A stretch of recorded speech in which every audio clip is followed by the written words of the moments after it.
Hey guys, do you like my tie-dye shirt? It's super cute and it kind of goes with today's topic. I hate the fashion industry.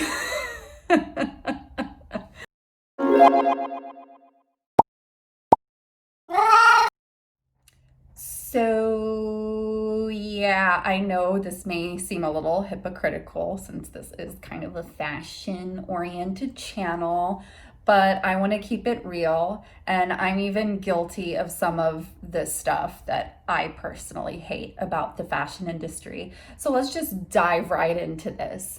Number one, this whole kind of exclusive, like you're not one of us type of vibe that the fashion industry gives off. And I obviously this doesn't apply to all brands. I'm talking about like couture, high-end designer, and even other brands that are more affordable.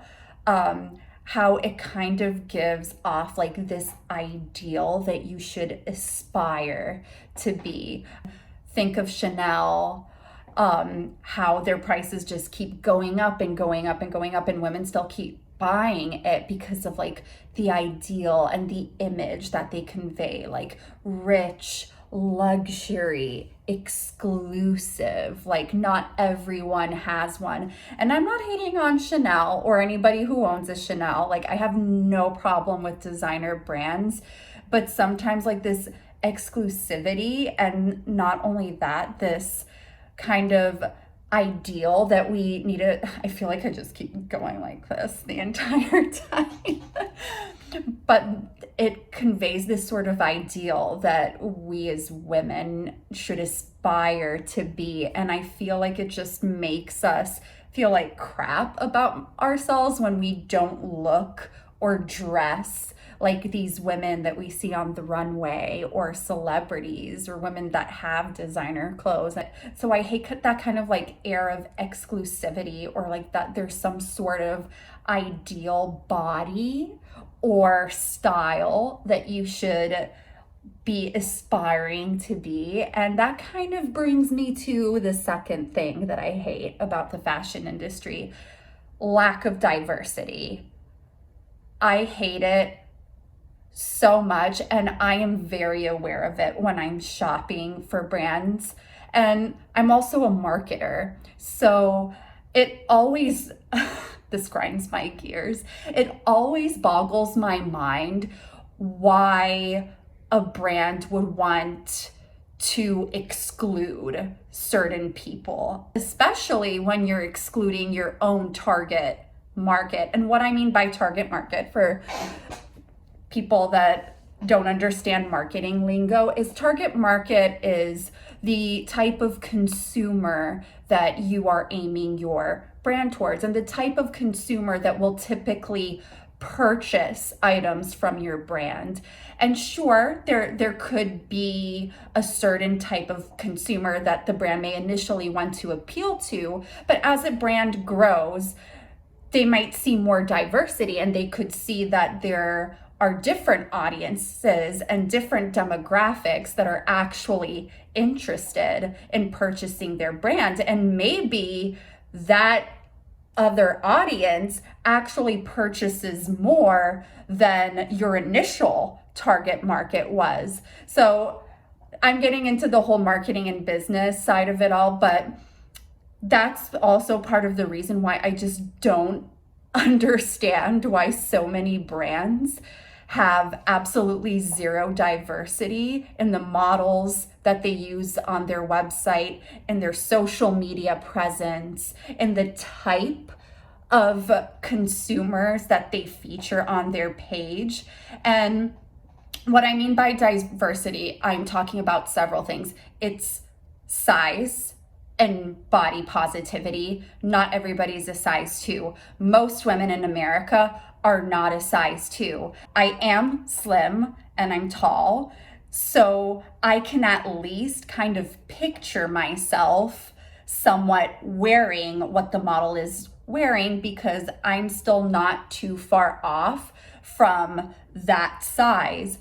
But I've heard so many women that I know tell me about that, how they struggle with finding things that'll fit, especially when shopping online, because something may not fit the same way on a consumer than it does on the model. And that has nothing even to do with your size, but it could also just be the way your body is built.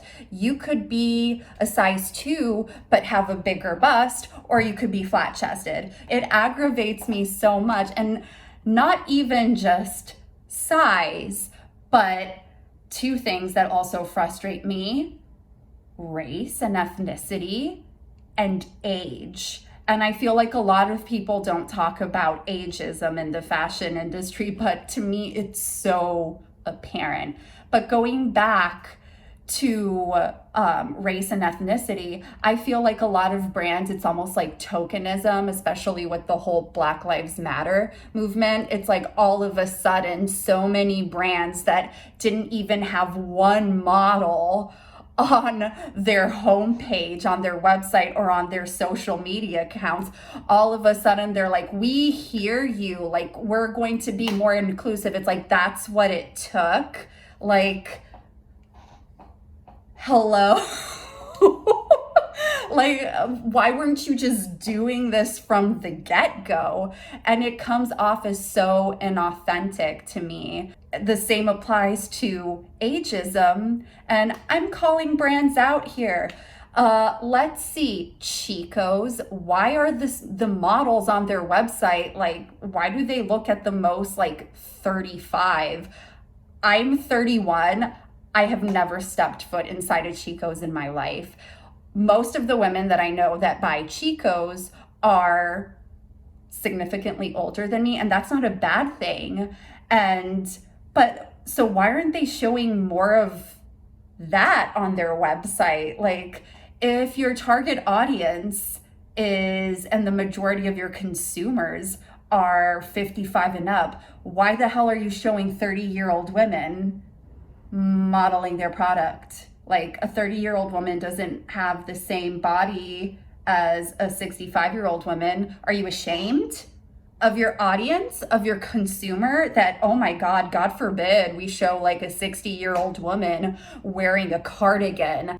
Because I know if I had my own brand, I would want all women from all walks of life, from all sizes to ages, feel like they could wear my clothing and feel good and confident in it. Okay, before I have a heart attack, let's move on to reason 3 of why I hate the fashion industry. High prices, low quality. And obviously not every single brand is guilty of this, and I honestly blame fast fashion and trying to produce as much as you can at scale.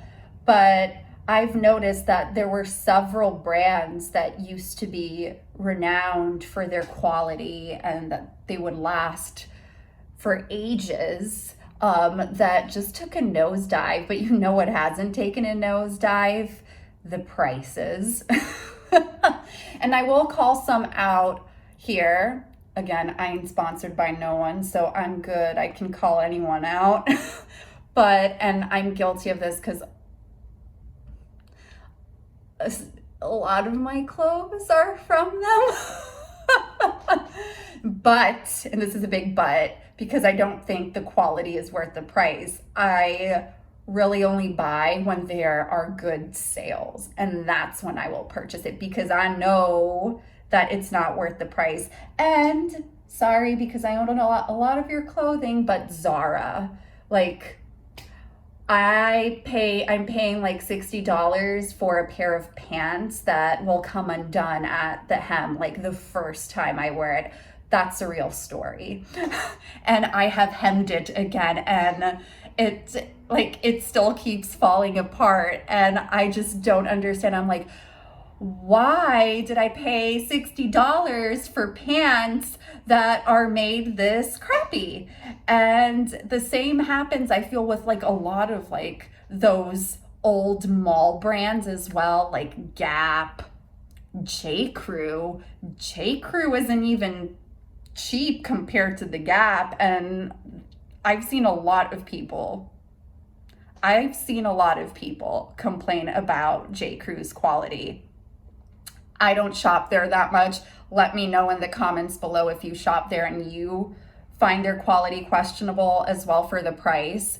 But I've heard a lot of people say that who have bought J. Crew for a long time that the quality just isn't there, but the prices don't go down. Of course, lower costs to produce the items, keep the prices the same or increase the price and hope that consumers won't notice or they'll still buy just because of the brand name, right? Again, that first thing we talked about, exclusivity and feeling like you need to live up to some sort of fake ideal. And so then people just keep buying even though the quality sucks. That kind of ties in with that. Well, it really does ties in. Sketchy business practices. And I feel like the everyday consumer is now starting year after year to become more concerned about sustainability practices and how companies are being run. Like, are your working conditions in your factories safe? Are you being ethical? Like, how are you treating your workers? Like, do you have clean facilities? Are you paying them the wage that you should be paying them? Are you greenwashing your product, which there's been a lot of new brands over like the last decade, I would say, that claim to be eco-friendly and they only put sustainable practices in place, which is also why their prices are significantly higher. So the eco-conscious consumer will be willing to pay that price if they know that they're supporting a business that is aligned with their values. But it's come out that for some of these companies, it's a little gray. And maybe they're not as eco-conscious as most of us think. And that I hate that lack of authenticity and trying to dupe consumers into thinking that they're doing something good when they really aren't, because the company doesn't actually put those practices in place, but instead they use like edgy, cool marketing buzzwords to make consumers feel like they're doing something good. And then a lot of consumers who are very passionate about that feel tricked and angry when they find out that these companies and brands they're supporting aren't actually that cool and are actually doing some pretty shady stuff. I'm looking at you, Everlane. I'm looking at you, Madewell, and there's a lot of other companies that do that. Let me know if there's any company that you have found has been a little deceptive in their marketing and their business practices. I would really like to know. I know there are a lot of brands out there that don't even really say anything about it. And while I agree we should work towards more sustainable and obviously treat humans with respect and give them like good and clean working conditions, I think it irritates me more when a brand claims and markets themselves as being like this ethical, amazing, eco-conscious company, but then they fall short of that. That pisses me off more than a company that just like doesn't really market themselves that way, because then you're tricking people. Then you're fooling people and making people spend their money on a brand that doesn't align with their actual values. So I kind of went on a rant there, but those are just a couple of things that I don't like about the fashion industry. And I always say I love fashion, but I hate the fashion industry because I feel like a lot of these things that I spoke about have been going on for forever. And it seems like a lot just doesn't change. I think in regards to diversity, there is a little bit of progress being made there, but there's still a lack of inclusivity. And it just makes me upset because a lot of women then either associate being interested in fashion as being vapid or kind of materialistic when that's not always the case. Like I love fashion because I like dressing up and I feel like it's a way to express myself and my individuality. But I also understand why some women don't think fashion is for them because the fashion industry makes them feel like it isn't. Like you're not included in this. And these things that make you feel that fashion is only for a certain subset of people, which is complete BS. And it's not true. You don't have to follow trends. You don't have to wear what's in. You don't have to have a certain body to dress the way you want. Just do what makes you feel good and have fun with it, just like you would have fun with like art or painting or writing or expressing yourself in whatever form or medium. To me, I see fashion as the same way. So thank you for coming to my TED Talk. I feel like I need a glass of water. I was so passionate about it, but let me know your thoughts, guys. Let me know if you agree with anything I said or if you have other viewpoints as well or certain things that you don't like about the fashion industry. You can leave a comment below and please subscribe to my channel. There's also several videos that you can watch as well. So have a fabulous week, guys, and I'll see you in the next video. Bye.